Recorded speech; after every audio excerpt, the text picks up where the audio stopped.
إنا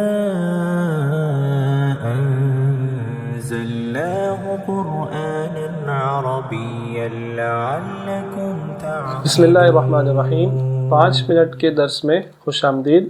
آج کا ہمارا موضوع ہے صوم یا روزہ کسے کہتے ہیں۔ اللہ تعالیٰ کا ارشاد ہے یا ایھا الذین آمنوا کتب علیکم الصیام کما کتب علی الذین من قبلکم لعلکم تتقون۔ اے ایمان والو، تم پر روزے فرض کیے گئے ہیں جیسا کہ تم سے پہلے لوگوں پر فرض کیے گئے تھے تاکہ تم تقوی اختیار کرو، تاکہ تم پرہیزگار بنو۔ تو یہ صیام جو ہے صوم کی جمع ہے۔ اردو میں اس کا ہم ترجمہ کرتے ہیں روزہ، عربی میں صوم کہتے ہیں روکنے کو۔ اہل عرب نے جن گھوڑوں کو جنگجو بنانا ہوتا تھا ان گھوڑوں کو وہ ایک خاص قسم کی پریکٹس کراتے تھے۔ وہ پریکٹس یہ تھی، وہ مشق یہ تھی کہ ان گھوڑوں کو دھوپ میں لے کے جاتے اور ان کی ایک ٹانگ باندھ کے سارا دن ان کو دھوپ میں کھڑا رکھتے تھے، اور پھر اگلے دن ان کی دوسری ٹانگ باندھ دیتے، اور پھر اس سے اگلے دن تیسری ٹانگ، اور اس سے اگلے دن چوتھی ٹانگ۔ اور یہ ایکسرسائز جو ہے یہ 1 مہینے کے لیے جاری رہتی تھی۔ ایک ٹانگ باندھنے سے گھوڑے کی نیند کنٹرول ہوتی تھی۔ آپ جانتے ہیں کہ گھوڑا جو ہے کھڑے کھڑے بھی سو جاتا ہے، لیکن اگر اس کی ایک ٹانگ باندھ دی جائے تو اسے نیند نہیں آتی، وہ سو نہیں سکتا۔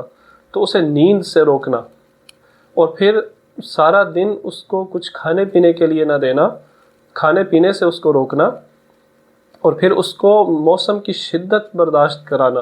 تو یہ اس گھوڑے کو ایکسرسائز کرائی جاتی تھی، اور 1 مہینے کے بعد وہ گھوڑا جنگجو گھوڑا بن جاتا تھا، وہ گھوڑا ایک ٹرینڈ ہارس بن جاتا تھا۔ اچھا، یہ بھی بات ذہن میں رکھنے کی ہے کہ اہل عرب صرف اپنے پسندیدہ گھوڑوں کو یہ مشق کراتے تھے، ہر گھوڑے کو مشق نہیں کرائی جاتی تھی، صرف اپنے پسندیدہ گھوڑوں کو یہ مشق کرائی جاتی تھی۔ اور پھر اس مشق کے ذریعے سے اس گھوڑے کے اندر کیا کیا صلاحیت پیدا ہوتی تھی۔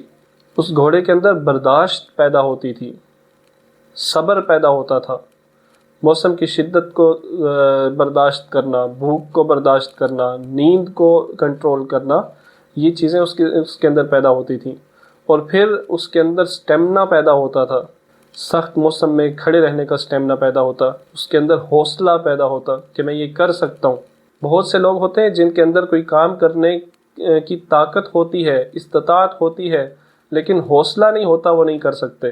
لیکن بہت سے ایسے لوگ ہوتے ہیں کہ جن میں استطاعت کی تو کمی ہوتی ہے، قوت کی تو کمی ہوتی ہے، لیکن حوصلہ اتنا بڑا ہوتا ہے کہ اس حوصلے سے وہ بڑے بڑے کام کر جاتے ہیں۔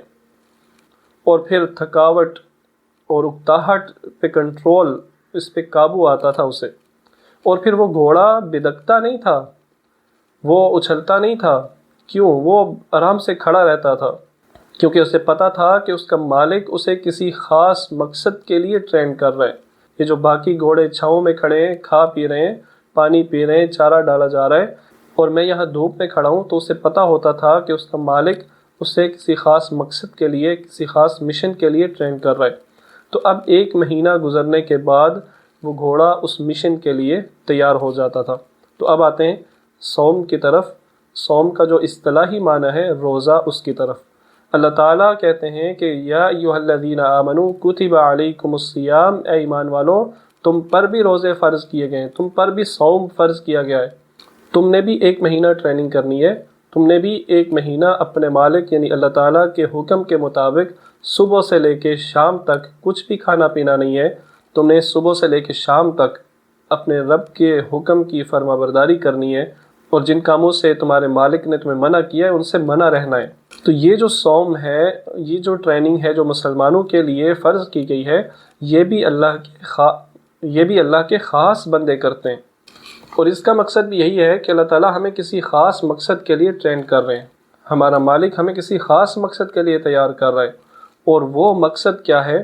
وہ مقصد ہے کہ لعلکم تتقون، تاکہ تم پرہیزگار بنو۔ تقوی کا مطلب ہے کہ رکنا، خود بخود رکنا، اپنے آپ رکنا، اپنی مرضی سے رکنا۔ صوم تو ہے کہ روکنا، ٹھیک ہے، اور تقوی ہے رکنا۔